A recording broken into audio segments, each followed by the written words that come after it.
देखो जी, हम लोग यूपी बोर्ड क्लास 8 का बहुत ही बेहतरीन चैप्टर पढ़ रहे हैं। इसका नाम है सांख्यिकी, इंग्लिश में बोलते हैं स्टैटिस्टिक्स। ये चैप्टर हम लोग अभी 8th में पढ़ रहे हैं, 10th में इसको एक बार फिर से पढ़ना, इसलिए चैप्टर को बड़ा ध्यान से पढ़ना। स्टैटिस्टिक्स यानी सांख्यिकी। सबसे पहले समझते हैं सांख्यिकी होता क्या है। देखो, सांख्यिकी को क्या देखा जाए तो ये दो शब्दों से मिलकर बना है, संख्या से मिलकर बना है। यानी संख्या यानी कि आंकड़े, संख्या यानी कि आंकड़े। जैसा तुमसे पूछा जाए कि सर अभी कुछ दिन पहले कोरोना फैला था, अभी देखो अभी महाकुंभ में हुआ है, तो महाकुंभ में कितने श्रद्धालु गए थे दर्शन करने के लिए, तो ये क्या आएंगे, संख्या आएंगे। तो भाई संख्या बता रहे तो क्या हो गया, आंकड़े हो गए ना, क्या हो गए, आंकड़े हो गए। अभी हमारे यहाँ हमारे बनारस में कितने लोग आ रहे हैं, दर्शनार्थी आ रहे हैं गंगा का स्नान करने के लिए, अमृत स्नान करने के लिए आ रहे हैं, तो ये सभी क्या आएंगे, संख्या आएंगे। तो संख्या ही क्या कहलाते हैं, आंकड़े कहलाते हैं। क्या कहलाते हैं, आंकड़े। तो सांख्यिकी का मतलब होता है, यानी किस शब्द से बना है, संख्या मिलकर बना हुआ है। तो यह क्या बताता है कि संख्याओं यानी आंकड़ों का अध्ययन करना। आंकड़ों को आप कैसे अध्ययन करते हो, वही को हम लोग क्या बोलते हैं, सांख्यिकी बोलते हैं।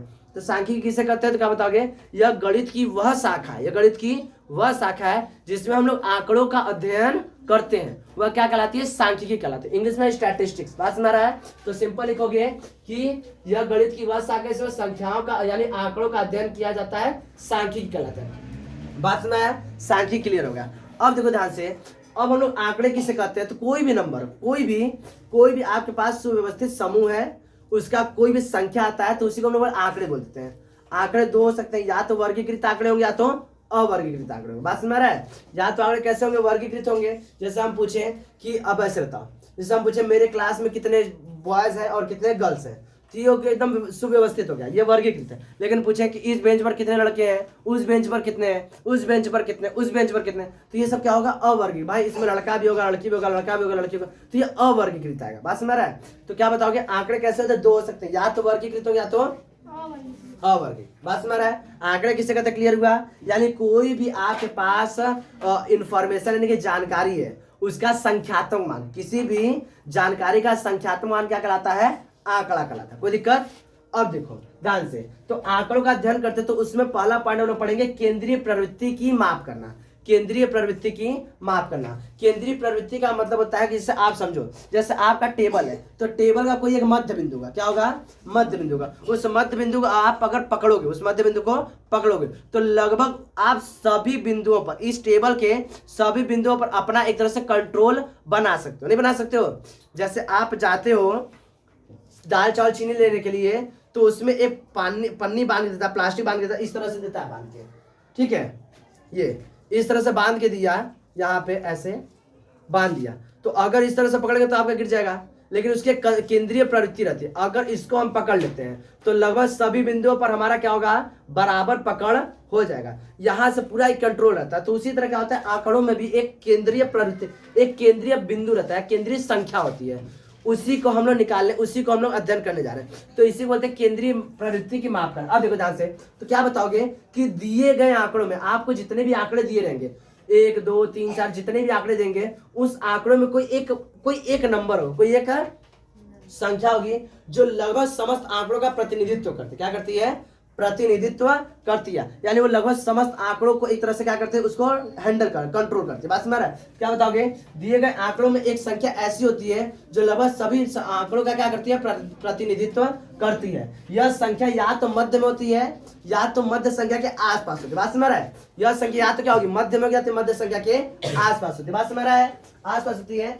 आंकड़ों के इस प्रवृत्ति को, यानी मध्य में या मध्य के आसपास, आंकड़ों का ऐसा समूह जो क्या करता है, आंकड़ों का ऐसा क्या प्रवृत्ति को हम लोग क्या बोलते हैं, केंद्रीय प्रवृत्ति बोलते हैं। क्या बोलते हैं, केंद्रीय प्रवृत्ति। ध्यान सुनो, क्या बताओगे कि दिए गए आंकड़ों में कोई एक संख्या ऐसा रहेगा जो समस्त आंकड़ों का प्रतिनिधित्व करता है। बात समझ रहा है। यह संख्या या तो मध्य में होती है या तो मध्य के आसपास होती है। तो ये प्रवृत्ति है, कैसी है, प्रवृत्ति है कि भाई यह संख्या प्रतिनिधित्व कर रहा है सभी आंकड़ों का, तो उसकी प्रवृत्ति है, क्या है, उसकी प्रवृत्ति है। तो इस प्रवृत्ति को यानी प्रतिनिधित्व करने वाली प्रवृत्ति को क्या बोलते हैं हम लोग, क्या बोलते हैं इसको, केंद्रीय प्रवृत्ति बोलते हैं। क्या बोलते हैं, केंद्रीय प्रवृत्ति।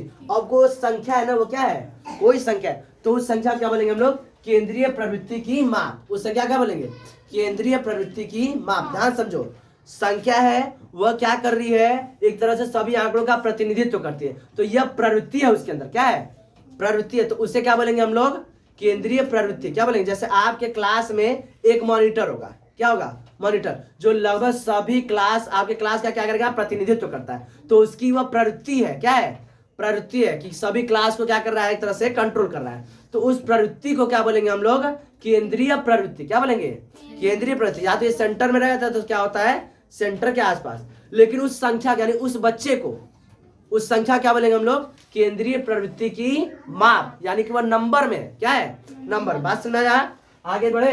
अब देखो यह 3 प्रकार की होती है, यह केंद्रीय प्रवृत्ति की माप का प्रकार होती है 3 प्रकार की। पहला समांतर माध्य, इसको हम लोग क्या बोलते हैं, औसत भी बोलते हैं। क्या बोलते हैं, औसत। और दूसरा माध्यिका, और तीसरा हम लोग क्या पढ़ना है, बहुलक। हम लोग समांतर माध्य को पिछले चैप्टर में पढ़ चुके हैं, पिछले क्लास में। यहाँ पर हम लोग बस आपको एक फॉर्मूला बता देंगे और उस पर 1-2 क्वेश्चन करा देंगे, काम खत्म कर देंगे। हम लोग को इस चैप्टर में मतलब क्लास 8 में क्या पढ़ना है, माध्यिका पढ़ना है, माध्यिका पर प्रश्न हल करने हैं और बहुलक पढ़ना है। विश्वास मानो ये चैप्टर अगर समझ के पढ़ोगे तो पढ़ने में कोई दिक्कत नहीं होगा। बस आपको ये सब जो टेक्निकल वर्ड्स हैं, जो डेफिनेशन है, ये आपको ध्यान में रहना चाहिए कि हम कर क्या रहे हैं, हम लोग को ज्ञात क्या करने जा रहे हैं। ये अगर रहेगा तो हम लोग को समझने में कोई दिक्कत नहीं होगा। यहाँ तक समझ में आया, हाँ ये पूरा लिख लो। देखो ध्यान से, यहाँ पर हम लिखवा दिए फॉर्मूला का, समांतर माध्य का फॉर्मूला, दिए गए आंकड़ा मतलब अरे सॉरी आंकड़ों का कुल योग, आंकड़ों का कुल योग और उसको भाग करा दो आंकड़ों की संख्या से। तो इससे हमारा क्या निकलेगा, समांतर माध्य निकलेगा। क्या निकलेगा, समांतर माध्य, या इसको एवरेज, औसत बोल देते हैं। बात में रहा है, औसत यानी मीन। बात में रहा है, दिए गए जितने भी आंकड़े दिए गए उन सभी का योग निकालो और दिए गए आंकड़ों से क्या करते हो, जितने नंबर ऑफ आंकड़े हैं, जितने आंकड़ों की संख्या है उससे भाग करा दो। इससे हमारा क्या निकलता है, औसत, यानी कि समांतर माध्य निकलता है। बात समझ रहा है, एक ये फॉर्मूला है और यहाँ पर एक क्वेश्चन दे दे, इसको हल कर लेते हैं। देखो सबसे पहले क्या लिखेंगे, हल कह रहा है प्रथम 5 सम संख्याओं का समांतर माध्य ज्ञात कीजिए। प्रथम 5 समांतर सम संख्या लिख ली है, ठीक है। इनका सबसे पहले क्या ज्ञात करेंगे, आंकड़ों का योग। क्या ज्ञात करेंगे, आंकड़ों का योग, आंकड़ों का योग ज्ञात करेंगे। तो आंकड़ों का योग क्या है जी, तो 2 है प्लस 4 है प्लस 6 है प्लस 8 है और प्लस 10 है। तो देखो ध्यान से, 10 10 20 और 8 28। तो आंकड़ों का योग कितना होगा, 28। अरे गड़बड़ हो गया क्या, ये 10 है और 10 30 हुआ, कितना होगा, 30 हुआ। हम लोग कैसे 28 आ गया, 30 आना चाहिए। तो आंकड़ों का योग कितना हुआ, 30। और आंकड़ों की संख्या कितना है, 5। आंकड़ों की संख्या कितना है, 5। तो अब लिखो समांतर माध्य का फॉर्मूला, समांतर माध्य, ठीक है। तो क्या होता है फॉर्मूला, आंकड़ों का योग, आंकड़ों का योग शॉर्ट में लिखे हैं, डिवाइड बाय आंकड़ों की संख्या, आंकड़ों की संख्या, ठीक है।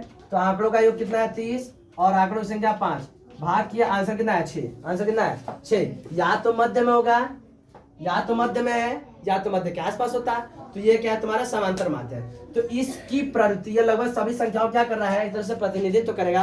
तो इस प्रवृत्ति को क्या बोलेंगे हम लोग, केंद्रीय प्रवृत्ति। क्या बोलेंगे, केंद्रीय प्रवृत्ति। बात समझ रहा है, क्योंकि लगभग सभी संख्याओं क्या कर रहा है, प्रतिनिधित्व कर रहा है। लगभग भाई 6 पकड़ोगे तो 4 को भी आसपास होगा और 8 और 10 के आसपास भी होगा। तो लगभग सभी संख्याओं का प्रतिनिधित्व कर रहा है। इससे क्या बोलते हैं, इस प्रवृत्ति क्या बोलेंगे हम लोग, केंद्रीय प्रवृत्ति। और इस संख्या क्या बोलेंगे, केंद्रीय प्रवृत्ति की माप। क्या बोलेंगे, केंद्रीय प्रवृत्ति की माप। बात समझ रहा है, ये क्वेश्चन कर लो, उसके बाद हम माध्यिका पढ़ाते जो हम लोग के सिलेबस में पढ़ना है।